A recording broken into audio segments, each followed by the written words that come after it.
Yan si Bongoy, taga-bili ko lang yan, Maruya. Ng Maruya. Maruya. Yung piniritong saging. Opo, So, paborito ko rin po dito- yung Maruya. Yeah. So dito is talagang na linlang kami ni Duterte na ang kaniyang drug war campaign sa Davao City ay totohanan ito. Pero dapat malaman ito ng taong bayan at ng publiko. Nung mag-start na yung kidnap or ransom program ng war on drugs ni Mayor Rodrigo Duterte sa Davao City, nawala na ang belief dito. Senator Trillanes appeared, he was required to present evidence suggesting links between the Duterte family and drug lords. He was also required to provide additional evidence related to Pidigong's alleged involvement in the drug trade, and to present documents purported to show money trails linked to drug proceeds, and details on the various cases filed by the Honorable former Senator Trillanes, including plunder and illegal drug smuggling charges. And last but not the least, Mr. Chair, bank documents linked to former President Duterte. Thank you, Mr. Chair. Thank you, Congressman Akop. I just would like to ask Senator Trillanes, how many minutes is your presentation, more or less? Mr. Chairman, I think it would last more or less an hour, isang oras po. Pero ito po, makukumpleto yung picture. Papakilala ko po yung mga players, yung mga key members ng Duterte Drug Syndicate, Mr. Chairman, at yung kanilang mga linkages.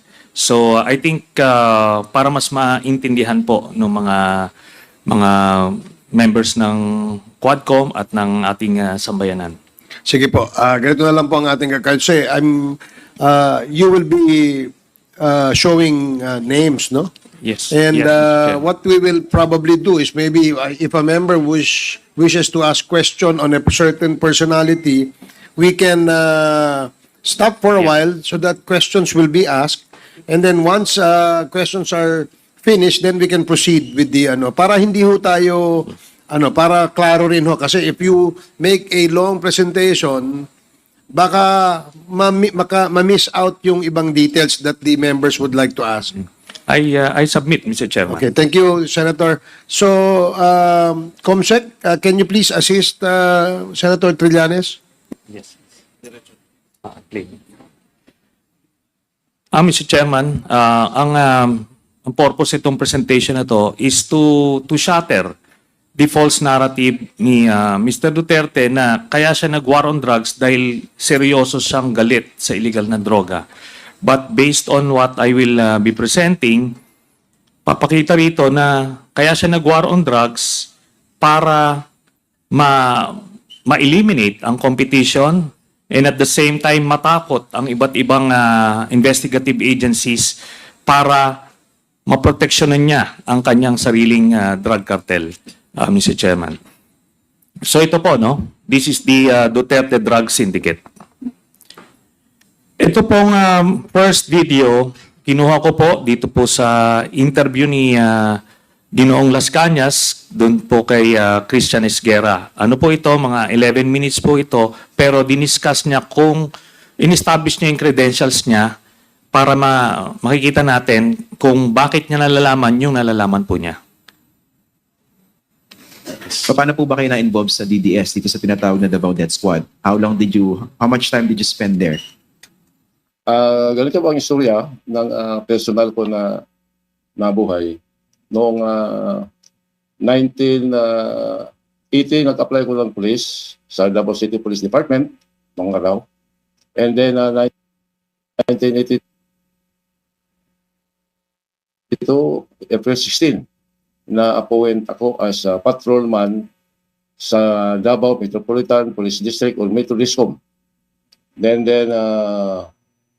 by 1988, by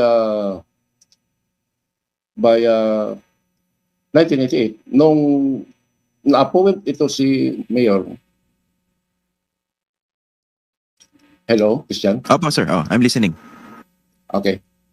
Noong 1988, nang ma-appoint si Duterte as Vice Mayor, and then naghanap siya ng mga bodyguard, so isa ako sa na-recommend ni then Police Captain Ernesto Magasait na isa sa kanya mga bodyguard driver.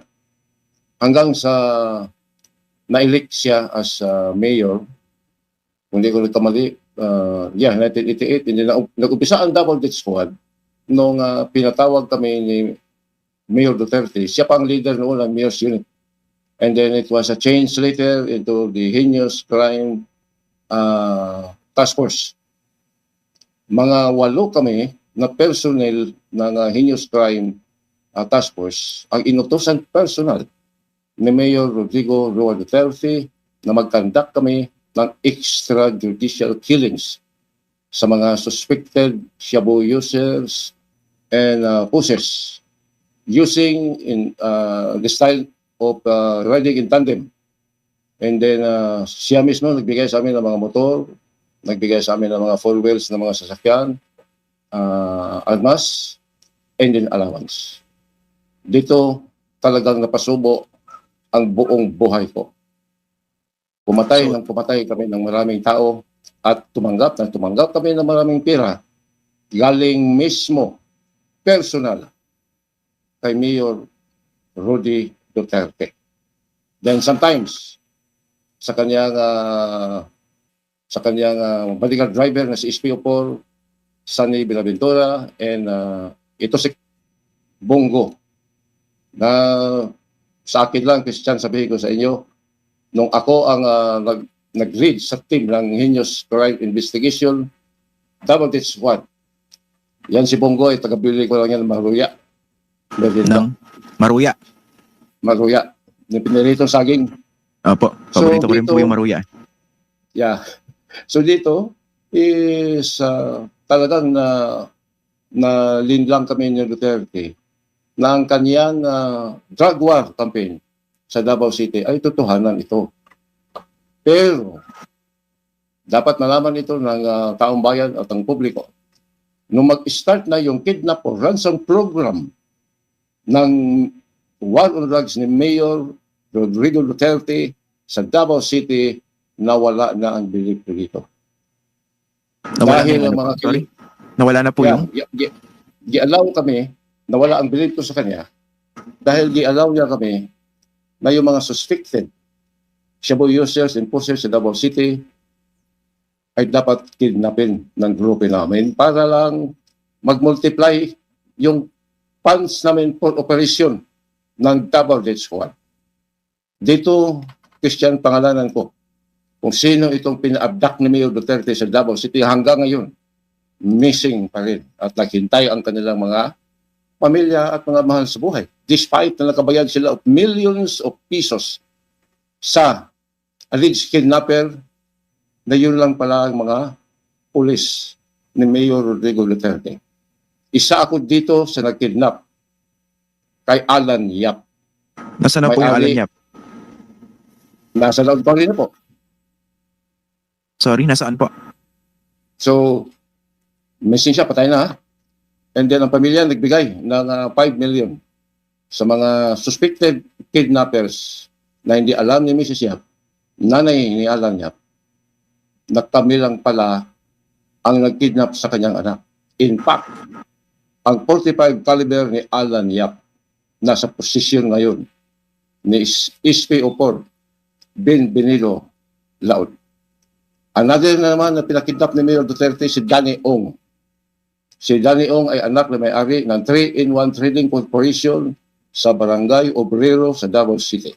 Nasuspikan si Danny Ong na involved na pag-procure ng mga chemicals for high-grade shabu. Pero hindi po ito pinaimbestigahan ni Mayor. In fact, pinakidnap si Danny Ong at nagbigay ng another 5 million sa pagkaalam ko dahil ang kumuha sa pera ang grupo ni SPO4 Desiderio Claribel at ako nilagay ang pera sa Davao Memorial Park and San Pedro Memorial Park. Di separate ito para mahirapan kaming mahuli. Another Okay. yung pinakidnap ni Mayor Duterte. Ito Si po Philip bang... Lam. Okay, go ahead. Sige. Si Philip Lam. Nakaribal ito sa negosyo ni Michael Yang. Si Philip Lam ay meron siyang mercantile clothing store sa Yangorin Street sa Davao City, malapit sa DCLA ni Michael Yang. Pinakidnap din ito ni Mayor Rodrigo Duterte. Ang hiningi ng mga kidnapper is, pagka-recall ko, is 20 million pero na-reduce ito to 10 million. Ang grupo na nag-kidnap, ang grupo ni SP Opol Benvenido Laud, ako, SP Opol Desiderio Torrebel, and Police Inspector Paul Hincio Pabo. Iyan na po. Wala lang akong ilagay iba. Yan po ba lahat nandun sa affidavit nyo? Yung sa handwritten at saka dun sa computer written? Sa handwritten po. Sa handwritten. Okay, ganito. So basically, kung may mga binabanggit kayong mga pinakidnap di umano, so they could be corroborated, no? Tama po ba? Kung meron kayong sinasabing dinukot kayo, edi dapat nawawala yan. Meron police record po ba lahat yan? Lahat ito naka-record po sa mga police station at saka sa Davao City Police Office. Ang pagkidnap kay Alan Yap, ang pagkidnap kay Daniong at kay Philip Lam. Okay. Kayo mismo, ano yung personal reason nyo? May pinahapyawan na kayo kanina, no? Pero paki-explain nga po, bakit bigla kayong tumalikod after spending so much time dito sa DDS? Dahil nung nadiskubrihan ni then Police Captain Asierto, yung Davao Shabu Laboratory sa Dumoy Toril, Davao City, ay lalong grabe ang pangamba ko sa suspicion ko na ito si Mayor Duterte ay hindi ito totoo na nagkampanya laban sa illegal na droga sa Davao City. Kung hindi, ito ang pinaka-lord of the drug lord sa Davao City. Bakit? Bakit ang mga mabigat na mga drug lord sa Davao City, katulad ni Michael Yang, ni Charlie Tan, si Sammy Oy, protektado niya ito lahat. Tapos, ang mga hindi allies niya, katulad ni Philip Lam, pinakidnap niya si Joey Ko, alias Joey Ko, pinakidnap niya. Missing hanggang ngayon. Yung mga suspected na mga shabu users, enforcers sa Davao City, pangalanan ko na. Si Daniong, si Alan Yap, missing hanggang ngayon. Despite sa mga millions of pesos na nabayad sa mga kidnapper, which is the DTS. Okay. Of course, dito sa mga ganito kabigat na mga allegation, we have to ask further, no? So I hope you don't mind. So, yung basic question, lahat po, how did you know all these things? Lahat po ba ito personal knowledge ninyo? And why should the public believe you? Well, based sa personal knowledge po, dahil on 2021, nung bumalik ito si Mayor Duterte as Mayor ng Davao City, kasama-kasama niya palagi ito si Michael Yang, Sammy Uy, at si Charlie Tan. In fact, sila ang pinakamabigat na mga campaign contributor ni Mayor Duterte at that time.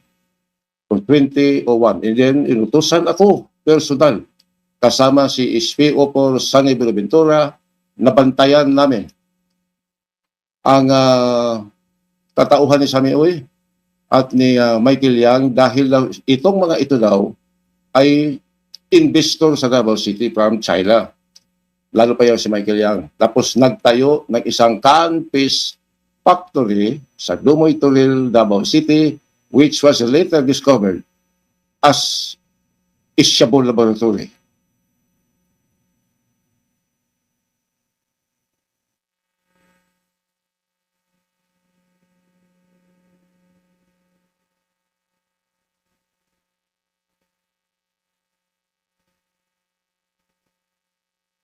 Paano po ba kayo na-involved sa DDS dito sa tinatawag na Davao Death Squad? How much time did you spend there? Ganito po ang istorya ng personal ko na Is there any chance, sir, na pwede nyo ma-divulge